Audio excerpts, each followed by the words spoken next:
essas fotos.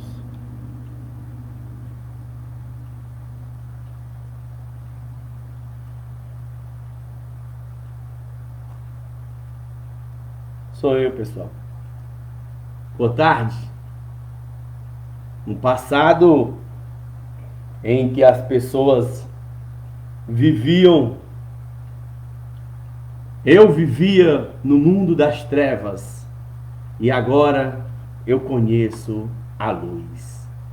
Que a graça e a misericórdia do Senhor neste dia possa tocar, possa falar com você. Hoje eu tirei este dia, domingo, este feriado, para que eu possa transmitir hoje um pouco do meu testemunho. Fiz aqui essa introdução para que você pudesse sentir um pouco, sabe? Algumas fotos minhas de quando eu era criança, de quando eu vivia em um mundo perdido. Hoje eu me encontro com 42 anos. Meu nome é Luiz Gustavo, sou natural, da cidade de Massapê. E esta oportunidade que hoje me se é cedida para que eu possa contar um pouco da minha história para você. Prometo ser o mais breve possível, aqui não tomar muito tempo para que as coisas não se prolonguem, porque falar da vida da gente não é fácil, tá? E diante de uma vida muito repleta de dificuldades, em outros momentos nasci em uma família bem estruturada, nunca tive dificuldades financeiras, mas a necessidade que nós temos de conhecer a Cristo é tão grande que não são todos que têm a mesma oportunidade. Sejam ricos, sejam pobres, sejam brancos, negros, índios.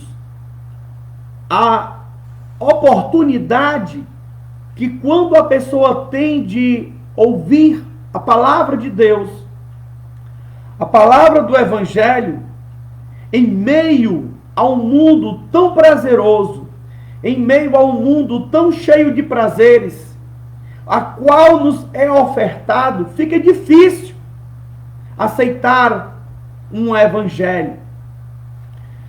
Quero iniciar hoje lendo um versículo da Bíblia, que eu acredito que nós iremos ler vários versículos da palavra de Deus. Mas ele se encontra em Romanos, capítulo 12. Romanos capítulo 8, versículo 1, a qual diz a palavra de Deus: portanto, agora nenhuma condenação há para os que estão em Cristo Jesus, que não andam segundo a carne, mas segundo o Espírito. Com licença.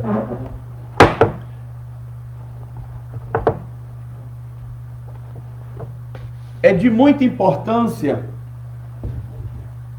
quando a gente passa a conhecer a verdade. O que eu tenho para trazer hoje para vocês foi como o Evangelho chegou até a mim. Como eu conheci esta palavra de Deus. Olha, quero ser bem sincero. Eu não aceitava ninguém pregar a Bíblia Sagrada para mim. Essa coisa de crente. Vou tentar aqui, porque são 20 anos, que se passaram, 24 anos que se passaram, estamos em 2025, desde o momento que eu conheci a Jesus, não foi fácil. Eu tinha uma vida tranquila, vivia regaladamente, dissolutamente. Eu tinha uma moto, uma Bis, logo quando lançaram, em 99. Então, eu gostava de rock, eu gostava de andar com roupas descoladas, minha cabeça era raspada, eu usava brincos. A minha vida era uma vida onde eu era dono do meu próprio nariz, para você melhor entender. Quando eu passei a ter essa minha oportunidade da minha liberdade, porque é algo que todo jovem sempre busca, é ter a sua liberdade.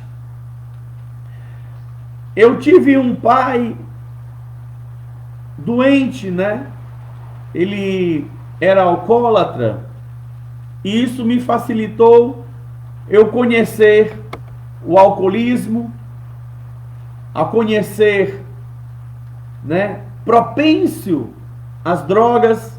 Logo eu conheci, comecei a beber aos 13 anos de idade, os amigos, aquela brincadeira de beber escondido, né?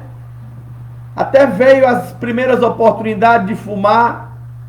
Na minha época era algo, no ano de 96, era algo assim que a gente, sabe, do outro mundo, fumar um cigarro de maconha. Quem fumava um cigarro de maconha era tido como bandido, como marginal. E eu, nesta trajetória da minha vida, eu comecei as brincadeiras cheirando cola, cheirando verniz, né? Não conhecia ainda as drogas pesadas. E eu gostava muito das bandas de música, né? Tinha Red Hot Chili Peppers, tinha a banda Raimundos. Essa banda me chamou muito a atenção.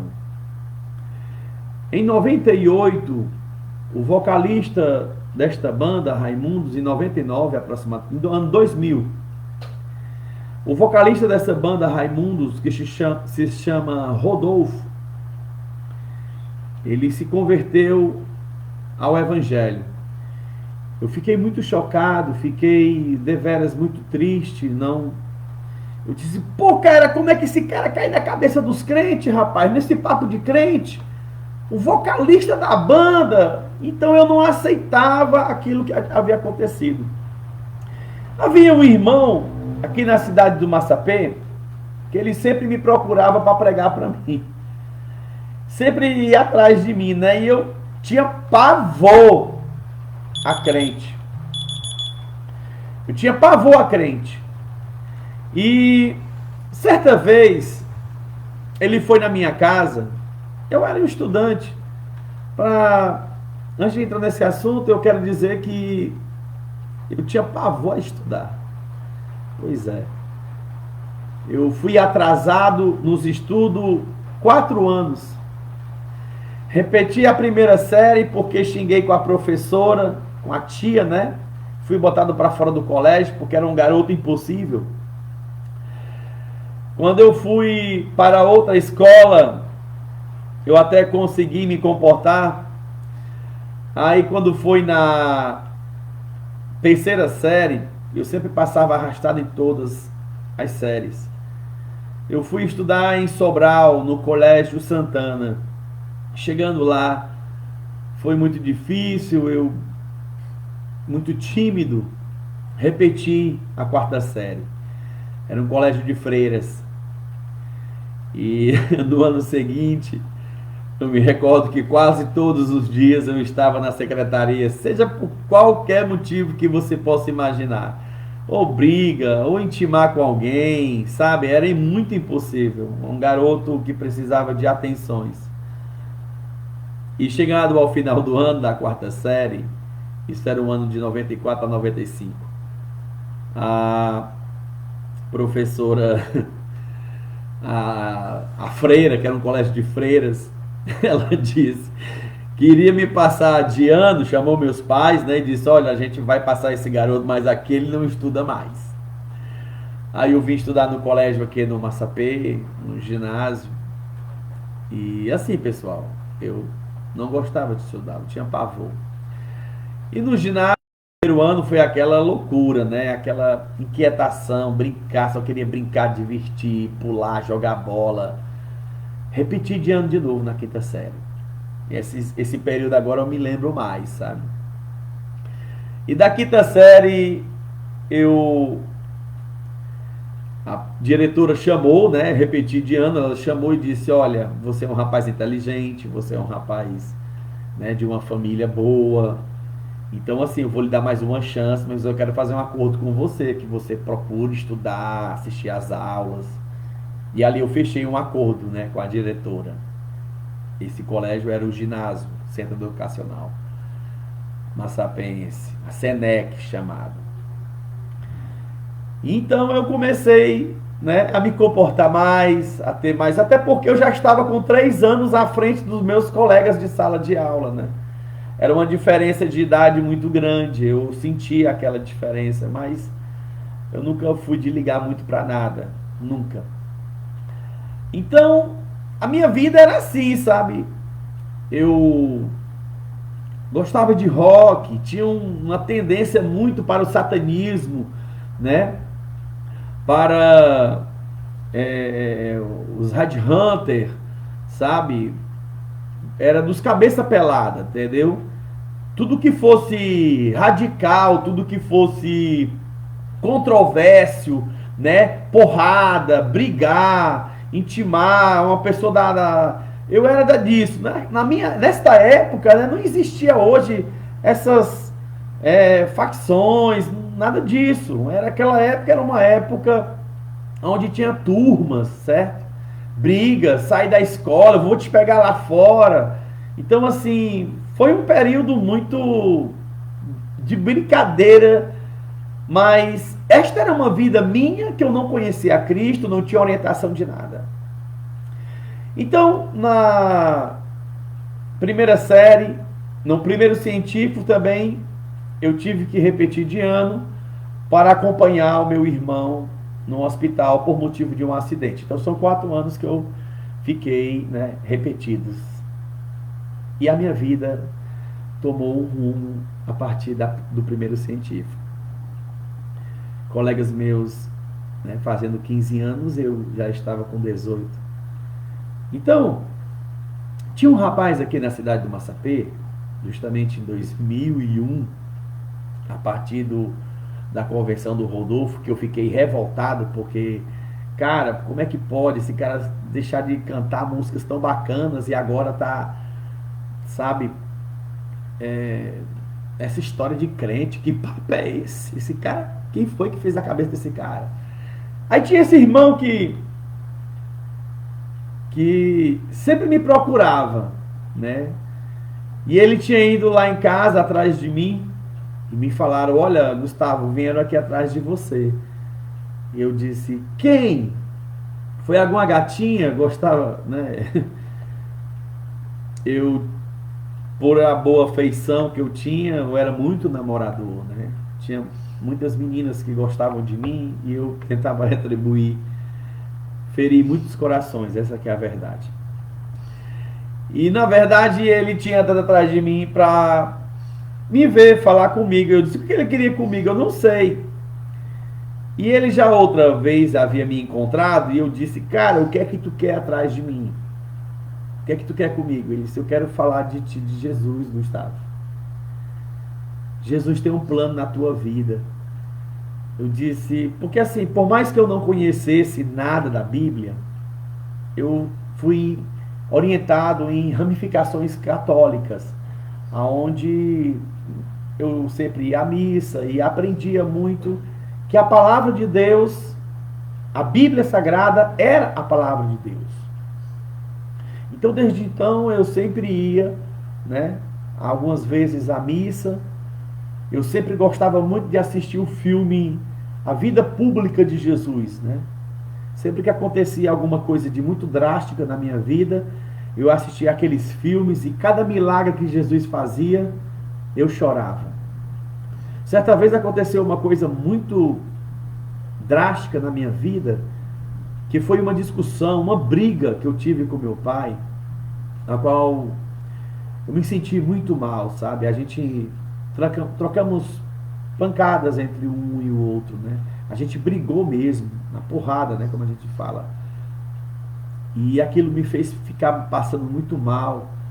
Eu me arrependi muito, sabe? E eu não sabia a quem socorrer e pedir socorro. Então eu assisti por dia umas 5 vezes o filme de Jesus. Era direto assistindo o filme, pedia perdão a Deus e assistia. Então assim, aquele filme me fez ter uma noção, né, muito básica de quem era Jesus, que perdoava pecados. Eu acabei tendo a oportunidade de ouvir, né, a mensagem por aquele rapaz. E ele falando de mim, eu comecei a discutir com ele, falar, mostrava que era o sabidão, que eu entendia alguma coisa da palavra de Deus.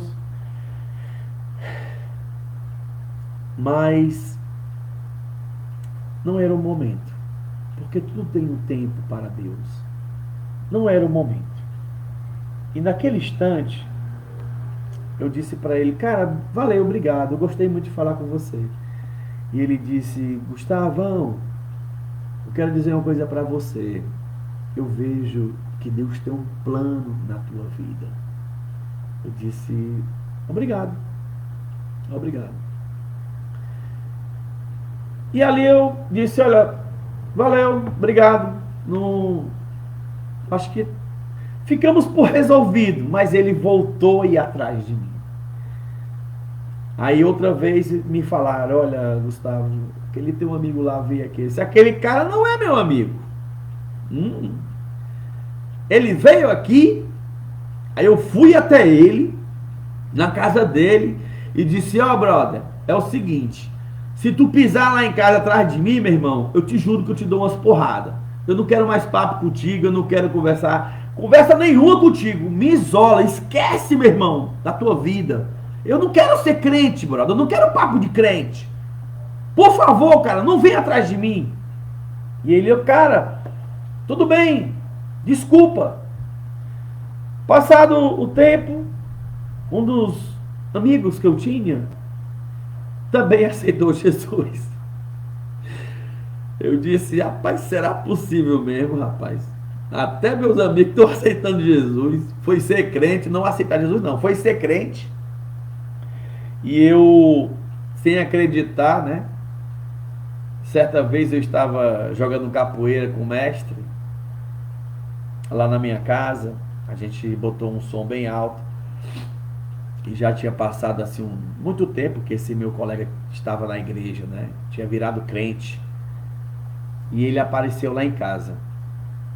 E aí, Gustavão, tem como tu me emprestar aí um CD desses teu aí de rock? Eu disse, qual é o CD que tu quer? Qualquer um. Eu disse, tu não é mais crente não, é? Ô, rapaz, eu dei uma desviada. Eu disse, que bom que tu saiu mesmo. Que esse papo de crente aí não presta mesmo pra ninguém. Bora. Vamos dar uma rolé, vamos curtir. E a gente saiu pra tomar um banho no parque aquático que tinha aqui em Sobral, chamado Tivoli. E nós, quando chegamos nesse parque aquático, antes de nós ir pro parque, lá não podia vender bebida, né? E a gente foi beber um pouco antes, assim, num barzinho que tinha. E ali a gente bebendo, eu conversando e tal. Aí eu disse, ei, cara, vem cá, me diz uma coisa, que papo é esse que tu tirou de ser crente, meu irmão? Que paranoia é essa, cara? Que doideira foi que deu na tua cabeça desse negócio de ser crente, meu irmão? Aí ele disse, cara, eu não é um papo de ser crente. Ser crente é servir a Deus, é cumprir a palavra de Deus. Aí eu, palavra de Deus? Que papo é esse de palavra de Deus? Crente cumpre Bíblia? É. Aí, meu irmão, ele mexeu comigo, porque eu tinha o temor à Bíblia Sagrada. Jamais passou na minha cabeça que crente cumpria a Bíblia.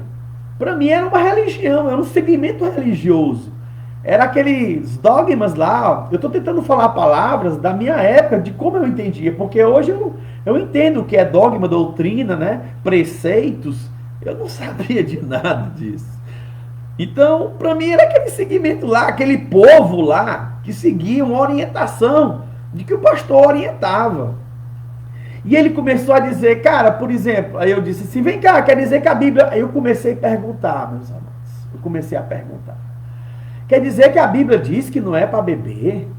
Quer dizer que eu não posso mais curtir com as gatinhas? Eu não posso mais sair com mulher se eu for ser crente? A Bíblia diz que eu não posso sair com mulher? E ele começou a citar as passagens inerentes que não pode mais beber, né? Que a pessoa não pode viver uma vida de bebedeira, não pode viver uma vida de prostituição, não pode viver uma vida desordenada.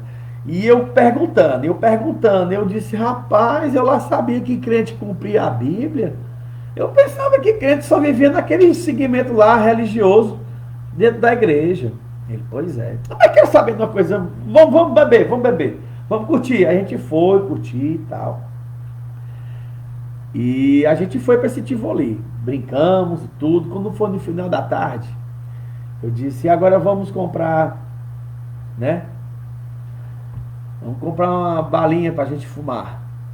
Ele a gente passou, compramos e a gente saiu na saída de Sobral, lá, parece que hoje é o Centro Olímpico ali, né? Bem na saída mesmo, hoje ali é cheio de casas, né? A gente entrou assim numa fenda, num caminhozinho e foi lá no final lá tinha uma árvore e chegando lá debaixo dessa árvore a gente fechamos os cigarros e nós estávamos embriagados, né? Tínhamos bebido e começamos a conversar novamente o assunto de Deus, né?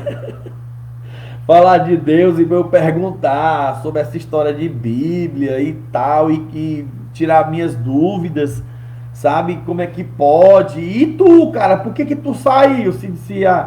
Ele disse, é porque a carne é fraca, eu fui fraco e me desviei. Só, meus amados, que esse era um dos propósitos de Deus, você vai entender. De repente, nós estamos ali fumando aquele cigarro, aí a gente escuta 1, 2, 3, 4. Aí a gente assim muito louco, né? Eu olhava assim, eu disse, ei, ó, o exército. O exército tá vindo aí. E aí ele, rapaz, aí 1, 2, 3, 4. 1, 2, em várias vozes, né? 1, 2, 3, 4. E aí a gente, rapaz, é o exército. O exército vai passar aqui, vamos se levantar. E a gente se levantou com o cigarro, né? Fumando. Aí ficamos olhando, esperando o exército passar, né? Os soldados, né? 1, 2, 3, 4. Homem, de repente, surge 3 policiais encapuzados, armados. Mão na cabeça, mão na cabeça, mão na cabeça. Aí ele olhou pra mim e disse, o que é que eu faço com esse cigarro? Eu jogo aí dentro da moto. Aí ele jogou, que era uma bis, a bis tem aquela portinha, né? Ele jogou e eu, puf, fechei a moto. Aí o policial apontou assim a arma e disse, a mão na cabeça, vira de costa. Aí a gente botou a mão na cabeça, se virando de costa. Eu disse, agora é só o tiro. Mas não atiraram. Eu disse, eita, vão dar um tiro agora nessas, vão matar nós aqui. Aí um policial veio, me deu um chute, né? Só que eu não senti nada, né? Porque eu era um atleta, jogador de capoeira, então assim, pancada pra mim tinha que ser uma coisa muito bem. E lá nós ficamos ali. Aí veio um cara que tava algemado, e aí quando ele vinha, né? Quando ele olhou, ele disse assim, vixe, dois doidinhos, olha. Aí os policiais desceram com esse cara, tava fazendo um pente fino, né, na mata, e começou a interrogação com a gente, né? O que é que vocês estão fazendo aqui? Nada, a gente aqui parou para poder. Aí um dos policiais chegaram, levantaram assim a moto e disse assim, ei cara, isso aqui vai queimar aqui dentro, viu? Aí, ei, mas o que é que vocês estão fazendo aqui, hein? Rapaz, a gente já tá indo embora, nós somos do Massapê. A moto não tinha placa, nada. E ali começou aquele interrogatório, né? E olha, vocês vão ser presos. Aí eles ligaram, né? Que tinha que mandar um reboque para poder rebocar a moto, a gente ia ser preso. E começou a perguntar sobre a nossa vida, né? De quem era nós, quem era a nossa família. E a gente dizendo, olha, eu sou assim. E tinha uma certidão de nascimento minha dentro da moto. Mas nenhum documento, não tinha placa, nada na moto. Aí tinha uma certidão de nascimento dentro da moto. Uma corrente, faca, manopla, né? E aí o policial dizendo, rapaz, a situação de vocês está complicada. Vocês já foram presos? Não, nunca fomos presos. Pois vocês vão ser presos hoje, a moto vai ser presa, não tem identificação. Vocês estão aqui usando droga. Aí se aproximou assim um dos policiais, acho que era o GAT, antigamente chamado, e disse assim, você não tem vergonha não de estar falando de Deus aqui fumando maconha? E aquilo, a gente começou assim a passar um filme na nossa cabeça, sabe? E de repente o Patrício, é o nome dele, que estava comigo lá, ele começou a dizer, a fazer uma oração. Senhor, me livra dessa, Senhor, se tu me livra dessa, eu volto para a igreja. Eu olhei para ele, Senhor, eu vou ser crente. Foi.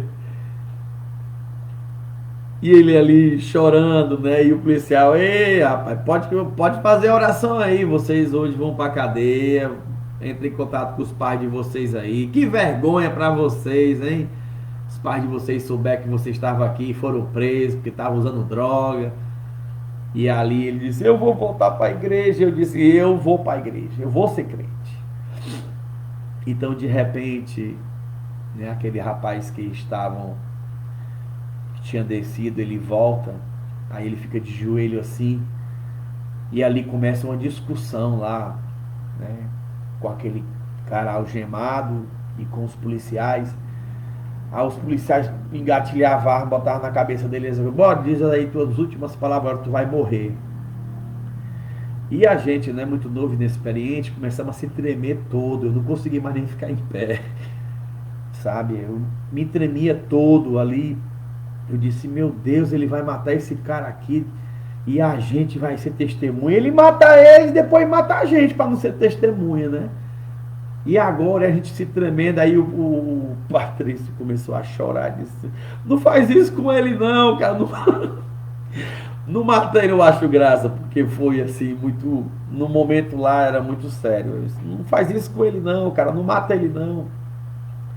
Aí ele disse, cala a boca aí vocês aí. Bora, liga pra polícia, liga pro transporte aí pra levar essa moto aqui. Esses dois vai ser presos, esse cara aqui vai morrer aqui mesmo. Rapaz. Ô cena. E ali eles deram umas pancadas no cara, né?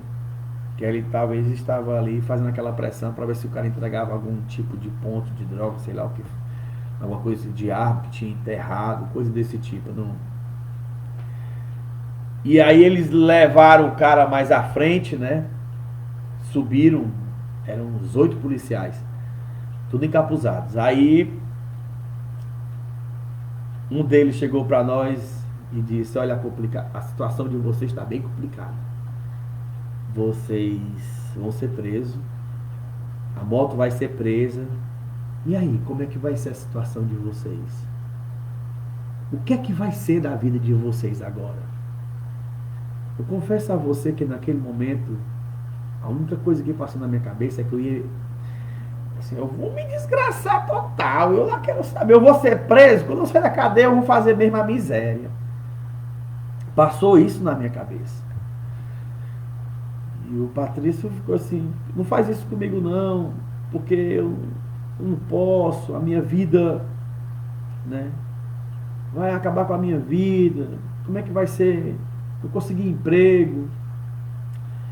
E ali ele começou a chorar, né, e eu ali, disse, acabou pra mim, ali, acabou, minha vida aqui a partir de agora, o que vier eu topo. Olha, de repente, depois de quase uma hora com aquela pressão na cabeça da gente, o policial chega, ó, quando vocês ouvirem a zoada do carro, batida da porta, vocês esperam meia hora, depois vocês podem ir embora. Mas fique sabendo, viu? Eu vou saber como é que tá a vida de vocês lá no Massapê. Rapaz, começou a chorar, o Patrício começou a chorar. Eu comecei a dizer, eu vou para a igreja. Eu vou para a igreja, eu quero conhecer esses crentes. E o Patrício, eu vou me reconciliar. Pessoal, eu sei que depois disso eles foram embora, a gente pegou a moto, eles levaram as coisas ilícitas, né? As armas brancas que tinha, eles levaram, né? E aí a gente veio na moto, nessa época em Sobral, nem de capacete era obrigado você usar. E a gente vinha conversando e aquela alegria. Eu disse, ei cara, eu quero saber mais sobre isso, que coisa maravilhosa. A gente vinha transformados, impactados pelo que tinha acontecido. Quando foi aquele amigo lá que veio tentar pregar para mim um evangelho, e eu proibi ele de pisar lá em casa, atrás de mim, né? Eu cheguei lá e bati na casa dele. Ele, oi Gustavo, tudo bem? Eu disse, tudo bem. Amigo, você pode me falar mais daquele Jesus? E ele, que é isso, cara? Tá de brincadeira comigo, Gustavo? Estou não. Deus fez uma obra na minha vida. É como se uma mão viesse assim e tirou tudo que tinha de ruim dentro de mim. E hoje eu quero saber mais de Deus. Me fala mais de Deus para mim. E ele olhava assim, sem acreditar. Pai, porque o pai dele era pastor. José Guilherme Neto, pastor Guilherme. Pai, olha aqui, o Gustavo quer falar, quer saber mais de Deus. Mande ele entrar, meu filho. E ali eu me sentei.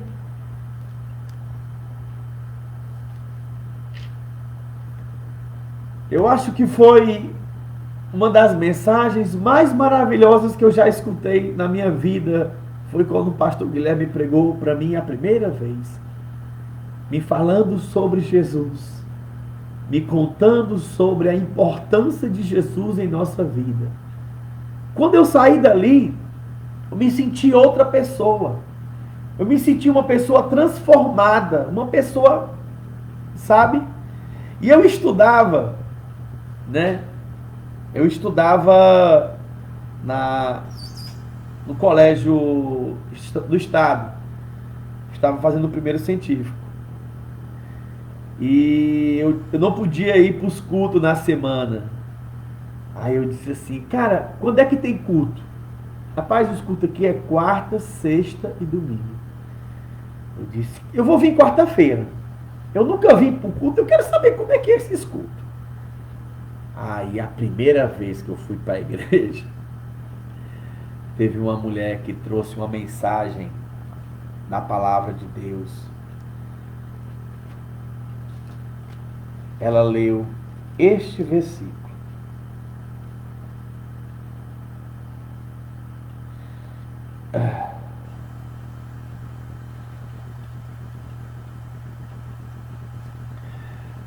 Olha, quando a gente é viciado, né, na minha época não era tanto de bebida, porque eu nem era muito de beber.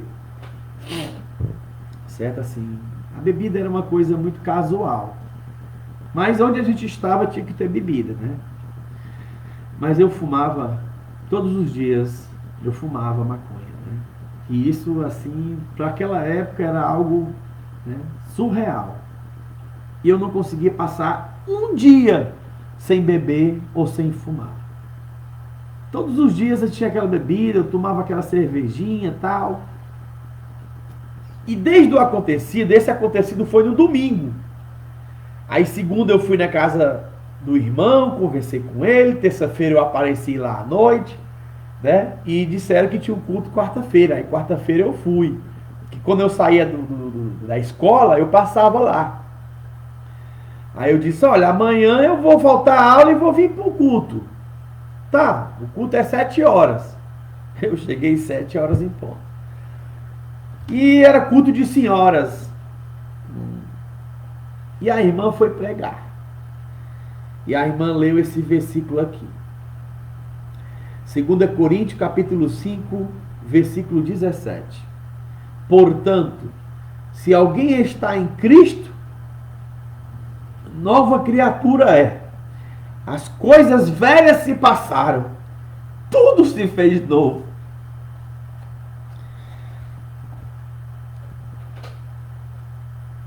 Aquele que está em Cristo, nova criatura é. As coisas velhas se passaram, tudo se fez novo.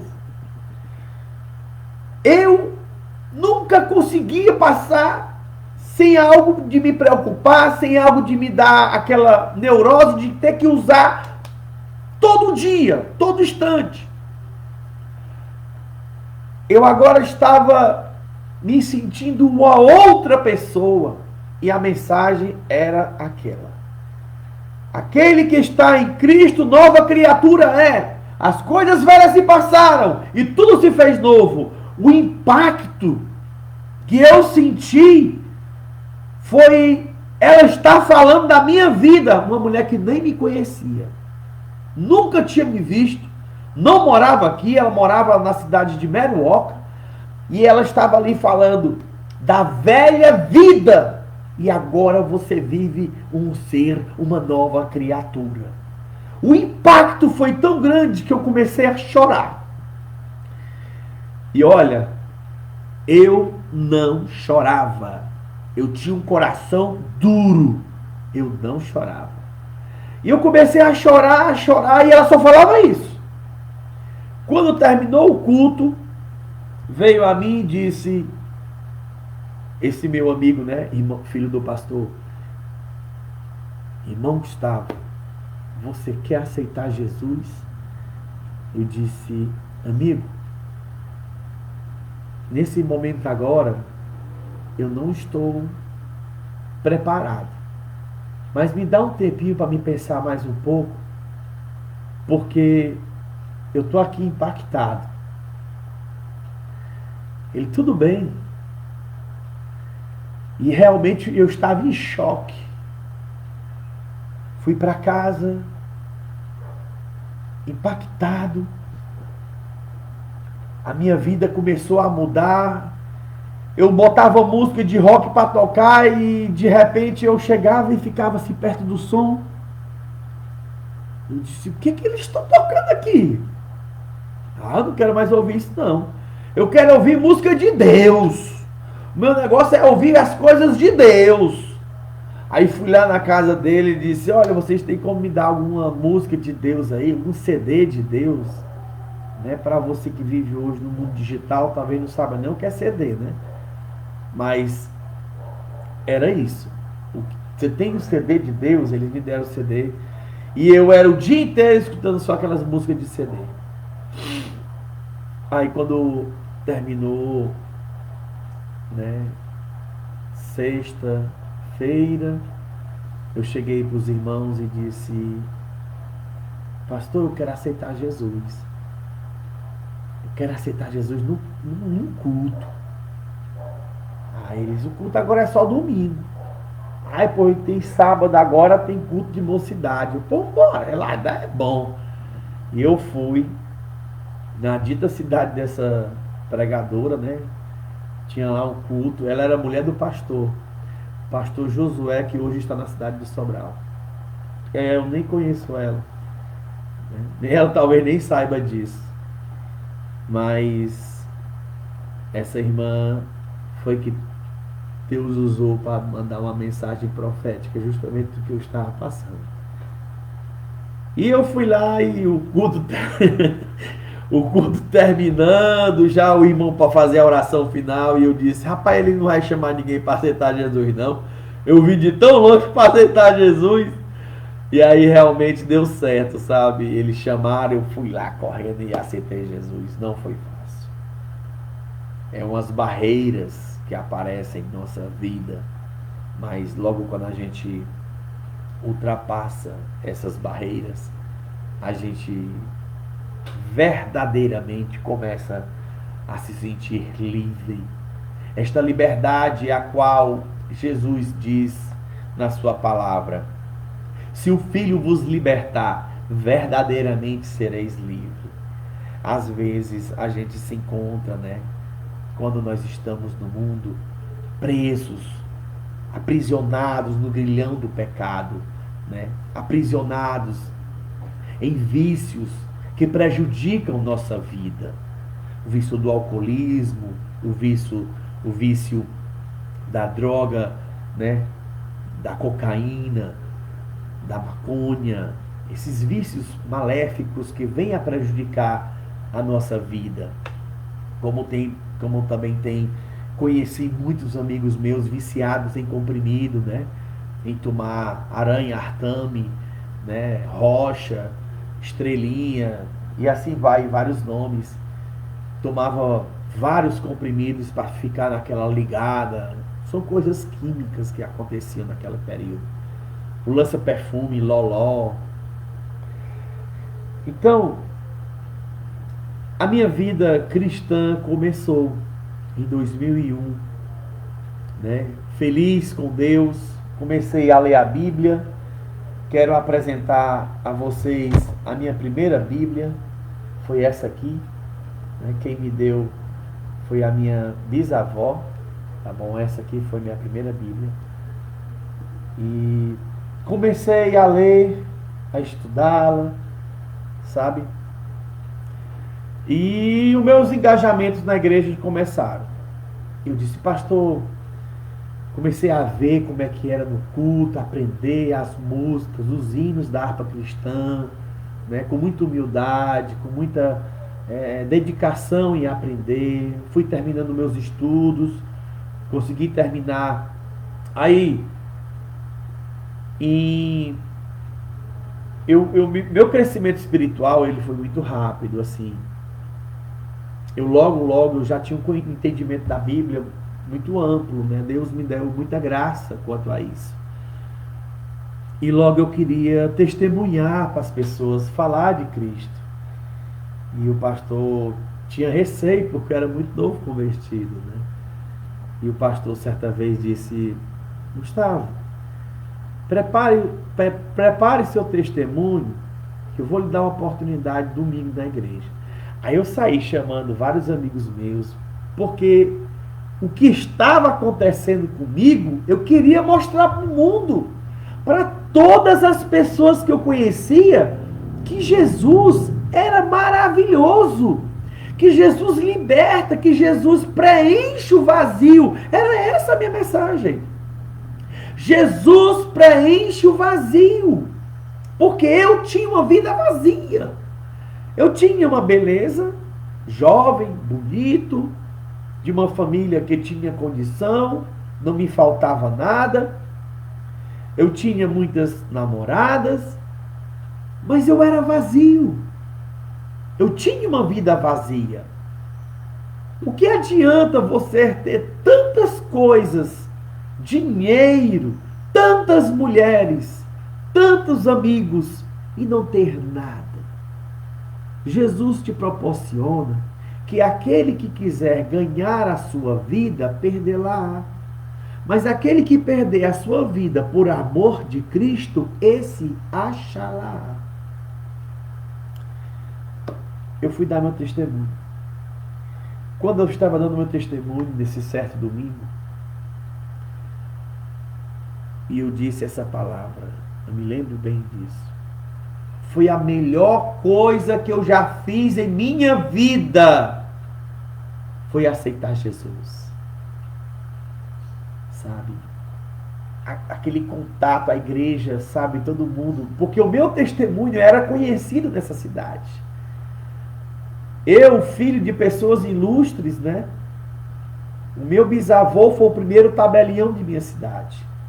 A minha mãe, a minha avó, era tabeliã titular a vida inteira. Foram 50 anos de tabelionato no cartório dessa cidade. E as pessoas me conheciam, como hoje muitos me conhecem. Nunca fui de destratar ninguém, nunca fui de maltratar ninguém. E quando eu terminei de dar meu testemunho, nesse domingo, veio aquela notícia. Olha, tem um ônibus aí que aconteceu um acidente. E o teu irmão parece que estava dentro do ônibus. Eu digo, sério? Aí eu rapidamente fui na casa da minha mãe e eu procurei saber se era o ônibus que ele estava. E ela disse, sim, ele estava dentro do ônibus. E parece que ele foi um dos mais afetados. Esse acidente ocorreu em 2001. Pessoas perderam braços, pessoas morreram, sabe? Aí eu cheguei desesperado para o pastor e disse, pastor, aconteceu um desastre. O ônibus que meu irmão, ele virou e parece que ele é um dos mais afetados. Ora por ele. Aí a gente se dirigiu até a sala e ele fechou os olhos e disse, Senhor, eu te entrego em tuas mãos o irmão desse teu filho que acabou de te conhecer, te testemunhou hoje. Protege a vida dele, livra do mal, livra da morte. Toma em tuas mãos e dá a libertação e a salvação nessa vida. Foi uma oração bem simples, bem rápida. E eu disse, só isso. Uma oração tão pequena. Eu achava que ele ia fazer uma oração longa, né? Mas foi bem curtinha. Olha, quando eu vi o estado do meu irmão, eventualmente que eu fui visitá-lo em Fortaleza, eu vou testemunhar isso aqui porque é importante. Aqui tinha 3 cortes, como se fosse assim umas unhadas de gato, uma unhada de gato, né? Vem aqui, assim, 3 cortes, bem em cima da jugular, aqui, né? O rosto, ele perdeu essa parte do tecido do rosto, né? E essa parte de cima do ombro, toda a pele, ele perdeu tudo. Só foi isso, aqui no rosto e aqui, esses 3 cortes aqui. Quando eu vi, eu disse, agora, Senhor, eu vejo o quanto tu és vivo e poderoso para livrar. Obrigado por ter dado a vida ao meu irmão novamente. E daquele dia em diante, eu passei a ter mais fé, mais perseverança no Senhor. Bem, como as coisas não mudam, né? Como a vida, ela continua, as lutas, tribulações, as perseguições, elas continuam. A vida é repleta de desafios, obstáculos, a qual nós temos que lutar dia após dia. Na oração do Pai Nosso, o Senhor diz: dai-nos, Senhor, o pão de cada dia. Então, todo dia você tem que se acordar, todo dia você tem que procurar trabalhar, se alimentar, comer.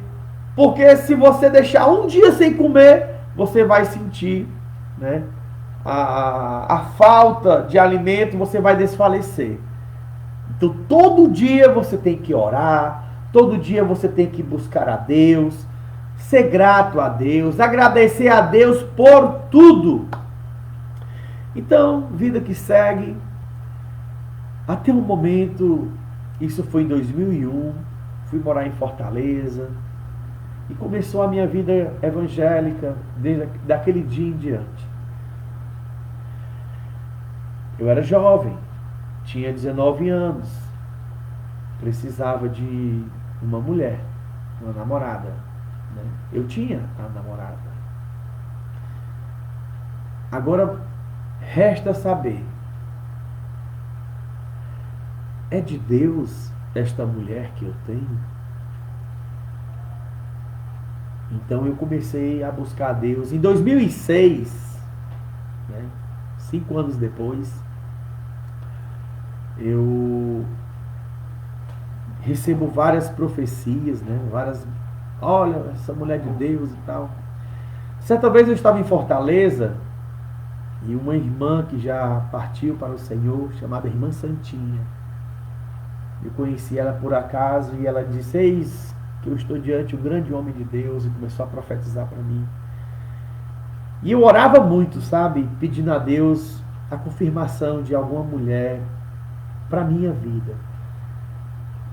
Eu não namorava, eu não era de ficar com mulher, eu não era de paquerar com mulher nenhuma quando eu era cristão, quando eu estava crente. Era difícil você dizer assim: olha, eu fiquei com o Gustavo. Não, eu não ficava com ninguém, minha vida era só para Jesus Cristo. Eu só me dedicava para Cristo. E eu sempre tinha uma pessoa que eu tinha muito afeto por ela, e até esse período de 2006, né, eu pedi ao Senhor a confirmação. E a irmã Santinha, nesse dia, ela disse que teve uma visão, naquela profecia, ela me entregando, e disse: eis que contemplo ao teu lado a tua esposa. Eu digo: eita Jesus. Mas também do teu lado esquerdo tem uma outra mulher, que ela não vai deixar tu ficar em pé, tu vai ficar em altos e baixos na tua vida. Mas eis que o Senhor está dando livramento, e você vai ter a vitória. E eu disse: eita, está mais perto do que nunca eu consegui a mulher para poder eu me casar e seguir a minha vida, né? Porque era solteiro, e vida de solteiro não é nada bom para quem já conhece a vida a dois. Então, em 2006 eu consegui um emprego. Em 2006 também foi o período em que eu comecei a me afastar. Eu vi o primeiro afastamento do Evangelho. Me desviei, fiz muitas coisas erradas, voltei a usar droga, voltei a beber, como solteiro. Em 2008, eu volto para Cristo. Ou eu voltava ou eu morria. Uma coisa ou outra. Então eu voltei para Cristo. E desta vez eu disse: Senhor, eu quero te pedir só uma coisa. Me dá a minha esposa. E comecei a orar na oração do meu dia, clamor da meia-noite, que existia o clamor da meia-noite. Quando eu cheguei à noite, no clamor da meia-noite, né? Eu estou aqui no clamor da meia-noite. Isso foi em junho, maio, junho, que eu tinha voltado, né? De 2008. Então eu passei 2006, final de 2006, 7, 8, são 2 anos que eu passei afastado. Então, em junho, né, eu estou aqui na igreja, no clamor da meia-noite, ali me esforçando, buscando a Deus. E em um desses clamores, eu estava lá, o pessoal reunido na noite, à meia-noite, veio aquela voz aqui nos meus ouvidos, né? Olha para trás e contempla a tua esposa. Eu disse, meu Deus, isso é coisa da minha cabeça, porque eu estava falando tanto, orando tanto sobre isso, né? Mas, o que é que custava eu me virar e olhar e ver quem é? Quando eu me viro e olho, quem é que está lá? A minha esposa de hoje. E eu disse, meu Deus, ela nunca tinha ido para o clamor da meia-noite. E ela estava estudando para fazer umas provas, uns trabalhos de faculdade, né? Porque ela estava fazendo faculdade de letras. E aí cresceu aquele desejo no meu coração, eu disse, rapaz. Aí o Senhor falou comigo de novo e disse, não chegue para ela agora. Amanhã você vai lá no trabalho dela, aí você a cumprimenta e começa a conversar. Aí eu peguei aquela, disse, meu Deus. Aí eu fui, me encontrei com ela, falei, pedi o Orkut. Não sei se vocês sabem o que é Orkut, né? Mas eu pedi o Orkut dela e a gente começou a conversar no MSN, né? Que existia. Tinha até 2 bonequinhos que ficavam girando para conectar o MSN. E ali nós começamos, né, a bater aquele papo. E eu disse, eu queria conversar contigo. Aí ela disse, vai na faculdade, a gente conversa, a gente marca um momento lá. E aí a gente foi, começamos a conversar na faculdade. Eu contei para ela esse episódio, que eu estava indo pro clamor da meia-noite, pedindo a Deus uma esposa e tal. E eu olhei para trás e vi ela. Começou ali o nosso propósito de orar um pelo outro e pedir a confirmação de Deus. Mesmo com tudo isso, pessoal, ainda pedi a confirmação. Eu e ela juntos agora, compartilhando os mesmos assuntos, pedimos a confirmação de Deus. Para a graça de Deus, né? A gente estávamos orando um pelo outro. Ela sofre um acidente em agosto. Tudo foi muito rápido. Ela no hospital entre a vida e a morte. Eu fui lá, vi ela completamente deformada, a situação dela do acidente. Eu digo, Senhor, se ela escapar daqui, eu quero ela para mim. Eu vou me casar com ela. A gente se noivou no hospital. Fizemos noivado, teoricamente, que eu quero dizer, foi o casamento civil no hospital. Aí ela saiu enfaixada até pouco tempo. Ela tem as fotos guardadas. Ela enfaixada, a gente fazendo casamento civil no hospital em agosto, né? No dia 23 de outubro, né? A gente se casou num cartório. E no dia 1º de novembro de 2008, nós estávamos confirmando o nosso casamento na igreja. A vida não para e as lutas não deixam de existir. Bem, vem a nossa filha, né? A qual a gente teve a intuição de colocar o nome de Rebeca, porque não é pelo nome, mas pelo significado, que dizer Rebeca é aquela que une. Então a gente teve uma história e a gente se uniu por Deus em um propósito para se alegrar com o Senhor. Graças a Deus, a gente começou uma vida maravilhosa, nossa filha veio com saúde e tudo. Então, eu vim a me afastar de novo em 2016. Aconteceu muitos problemas, né? Eu já quero chegar logo no último ponto de como eu me reconciliei da segunda vez, até mesmo por causa do motivo do tempo, que já está com 1 hora, Tem muitas outras coisas que eu poderia aqui estar falando, mas eu acho que a mais parte é importante, é a parte onde a gente é levantado por Deus. A parte da queda, sabe? Mas em 2016 em diante, foi o período em que eu vim a ter uma recaída novamente. Só que dessa vez não foi por qualquer motivo. Essa recaída que eu tive agora em 2016, ela se deu por vários fatores que envolvem alguns líderes. É. Infelizmente, eu tive alguns líderes ao longo da trajetória da minha vida que foram grandes pedras de tropeço na minha vida. Né? A gente teve que sair do ministério que nós estávamos. Um desses líderes, ele teve tentando assediar a minha esposa, a qual a igreja não aceitou. Alguns da igreja, né, não aceitaram aquilo, se juntaram juntamente conosco, em contrapondo a postura deste líder que estava fazendo esse tal comportamento. E eventualmente essa história, né, a igreja se dividiu, certo? Porque uma parte defendia o líder, né? A outra parte acreditava do que esse homem estava insinuando fazer. E ele já não era a primeira vez, ele era reincidente. Então a situação ficou muito complicada.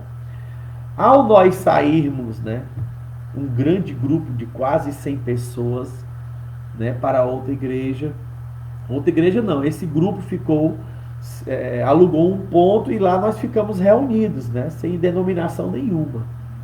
Até o momento em que a gente teve um grande pastor que hoje já partiu para o Senhor, muito novo, prematuramente, que é o pastor Neto Nunes, né, que era o antigo deputado Neto Nunes, e ele nos deu todo acolhimento, né, toda força para aquele grupo de irmãos, era presbíteros, diáconos, obreiros, auxiliares, eram várias senhoras, eram mais de 100 pessoas, irmãos.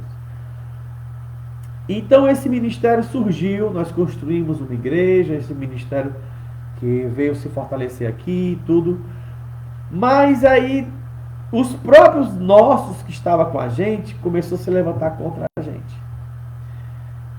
E eventualmente futuro, os que se levantaram contra a gente ocasionaram um escândalo horrível, né? Horrível. Ele nos perseguiu, a eu e a outro irmão. A gente teve que sair da igreja, ficamos sem saber onde se congregar. E esse irmão que nos perseguiu, que estava sendo líder dessa igreja que nós estávamos atualmente, ele estava praticando prostituições, né, sabe? Praticando adultério, né, contra a sua esposa. Enfim, foi triste. Ele também já partiu nesse período do coronavírus, ele chegou a falecer. Então, com tudo isso, sabe, a gente também começou a ter complicações em nosso relacionamento e eu tive uma separação, né, com a minha esposa, onde ela foi-se embora para casa da mãe dela, né, e eu fiquei sozinho aqui na minha casa.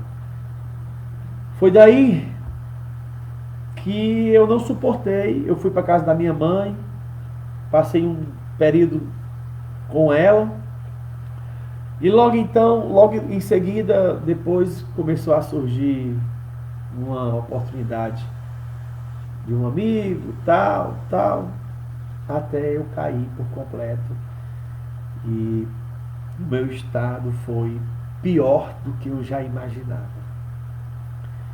Agora, desta vez, de 2017 até 2023, até 2023, finalzinho de 2023, certo? Até 2023, eu passei por um bons bocados. Conheci de uma forma mais adentro o vício do crack, onde eu me encontrei na sarjeta, certo? Porque o vício do crack, ele é um vício psicótico, né? Psíquico, sabe? Ele mexe, é uma química que mexe com a sua pessoa. Eu certa vez já falei aqui que é uma droga que você sabe o mal que ela faz, sabe a paranoia que ela faz, aquele medo de perseguição, de angústia, aquela desespero, mas você quer usar ela de novo. Cara, toda vez que você usa a droga é para poder tentar chegar àquela mesma sensação que você teve no seu primeiro pau, né? O pau que você dá no cachimbo, né?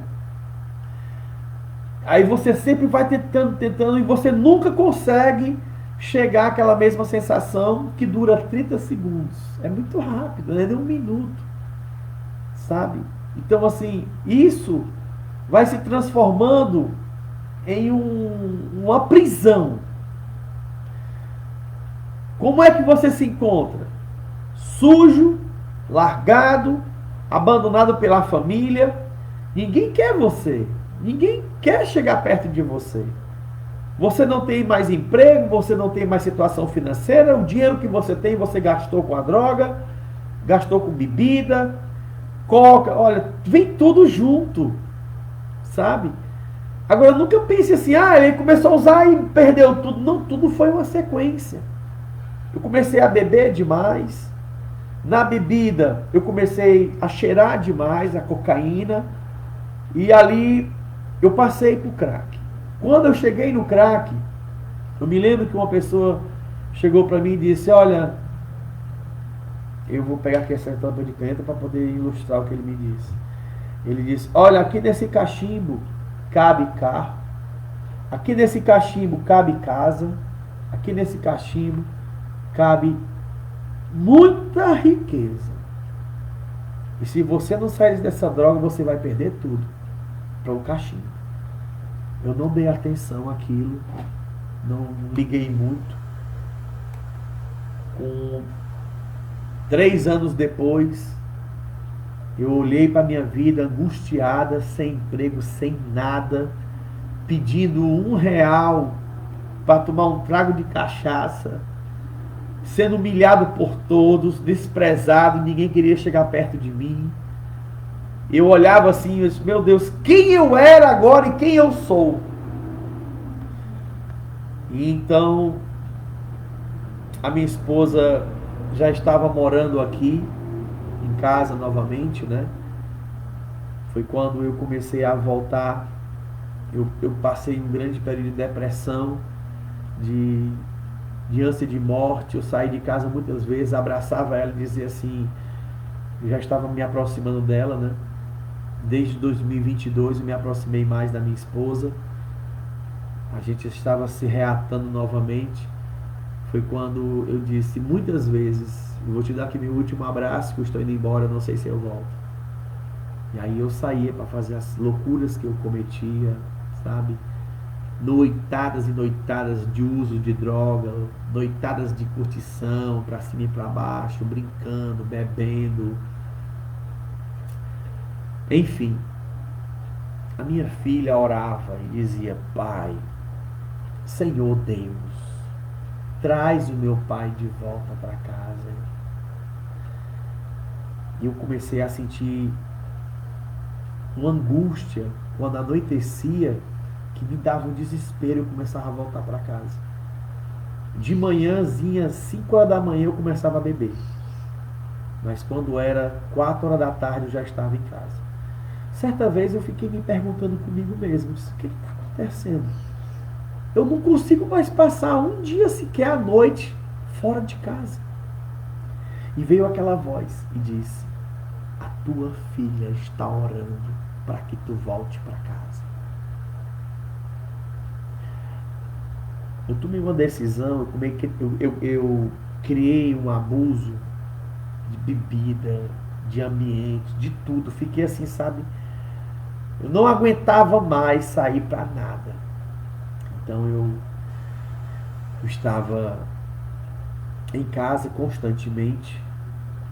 E começamos a ter uma conversa com a minha esposa, a minha filha, né?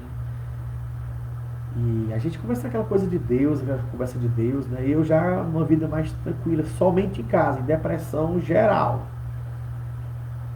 E eu comecei a falar com a minha filha, né? Ela tem 15 anos de idade. E ela, pai, tal, falava e escutava muito, contando meus testemunhos, né? Aí eu disse, você sabe por que é, ô Rebeca, que o papai está em casa direto? Aí ela, não, pai.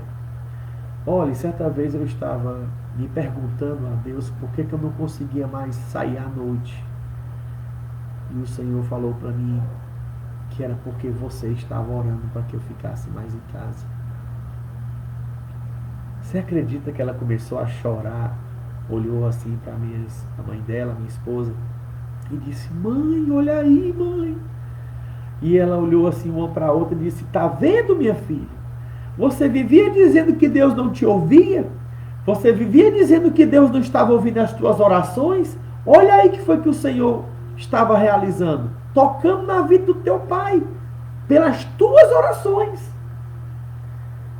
E aquele clima, sabe, maravilhoso, eu disse, olhe, eu vou revelar aqui uma coisa para vocês. Quando for domingo, eu vou voltar para a igreja e vou me reconciliar. Rapaz, aqui em casa virou assim um ar de alegria, de satisfação. O papai vai voltar para o Senhor. Vale salientar que isso aconteceu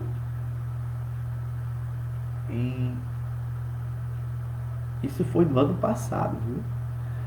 Isso aconteceu no mês de março do ano passado. E em janeiro, eu havia tido um rompimento no meu tendão. Eu fiz uma manobra, fui querer dar um mortal. E eu rompi o tendão da minha perna esquerda. Então eu andava castigando, né? Aí, bem, eu fui domingo pro culto, me reconciliei, graças a Deus. E então, pessoal, eu comecei a pedir a Deus, e comecei a ir para a igreja, né? Aí eu disse, Senhor, me ajuda a curar minha perna. Aí eu busquei médicos. Eu queria fazer cirurgia. Aí o médico disse, já estou terminando, irmãos. O médico disse assim, olha, vamos fazer o seguinte, nós vamos engessar a sua perna, você vai passar um mês com a perna hiperflexionada, que é a perna esticada assim, né? Hiperflexionada. E quando for daqui um mês, você tira o gesso e volta aqui para a gente poder fazer uma avaliação. Foi um mês que eu passei com a perna engessada. Para ir ao banheiro era difícil, para se locomover era difícil, eu tinha que usar 2 muletas para tudo. Eu não saía na porta de casa, vivia em casa. Foi um mês sem pisar no culto. Dentro desse período, né, Deus fez coisas maravilhosas. E uma delas eu disse, Senhor, eu quero renovar. Chamei minha esposa, disse, minha filha, eu quero renovar nossos votos de casamento. Então, a gente vai comprar uma aliança e nós vamos falar com o pastor. E eu não quero saber, eu vou até de gesso mesmo. Ela ficou assim, ela disse, não, Senhor, a visão que tu me deu não foi com ele entrando de gesso, não, foi ele andando. Mas tudo bem. Aí nós compramos nosso par de aliança, que o que nós tínhamos no nosso casamento eu vendi. Dei fim há muito tempo. E eu já vinha percebendo, nesse mês que eu estava com a perna engessada, eu senti durante ela ia para o culto à noite com a Rebequinha, o Emanuel, nosso filho. E eu estava deitado de bruços na rede, botava minhas pernas assim de bruços, né? E pendurava minhas pernas na rede. E eu senti um anjo, uma pessoa de branco, puxar o meu gesso. E eu olhava para minha perna, o gesso no lugar, né? Eu disse, que coisa estranha. Quando foi, logo mais no dia seguinte, eu contei para minha esposa, eu disse, olha, eu vi um anjo, você estava no culto, eu senti algo assim, tirando o meu gesso, mas eu olhei, meu gesso está no mesmo lugar. E eu almocei, meio-dia, e dei aquele soninho, né? Quando foi 2:30 da tarde, eu me acordo e o gesso estava rachado, trincado, bem no meio. Eu disse, minha filha, o que foi que aconteceu? Olha aqui, meu gesso está quebrado. Ele está rachado bem no meio, um círculo bem no meio. E ali eu fui com a serrinha, com muito cuidado, tirei a parte de cima, ficou que nem uma bota. Isso foi numa quarta-feira. E a gente estava certo de ir sexta-feira para o pastor orar pelas nossas alianças. E aí eu comecei a andar até melhor, com aquela bota de gesso, né? Que a outra parte tinha saído. Quando foi de quinta para sexta, certo? De quinta para sexta, eu fui dormir na quinta-feira, não consegui dormir. Uma gastura, uma coisa ruim estava no meu pé e eu não me sentia bem. 2 da manhã, estou lá na cozinha, eu digo, eu vou tirar esse gesso. Eu peguei uma serrinha, serrei com muito cuidado, tirei o gesso, olhei para o meu pé, bem fininho. Eu disse, meu Deus, o que foi que eu fiz? Era para tirar só no médio. Eu fui botar o pé no chão, doía que Deus nos acuda. Aí eu andava com a muleta, as 2 muletas, com mais força ainda, né? E então eu consegui me locomover com mais facilidade com as 2 muletas. Quando foi de manhã, elas, meu filho, você arrancou o seu gesso e tal. Eu disse, eu tirei que eu não estava me sentindo bem. Dormi, que foi uma maravilha. Aí eu disse, minha filha, vamos lá na casa do pastor. Mas meu filho, pelo amor de Deus, como é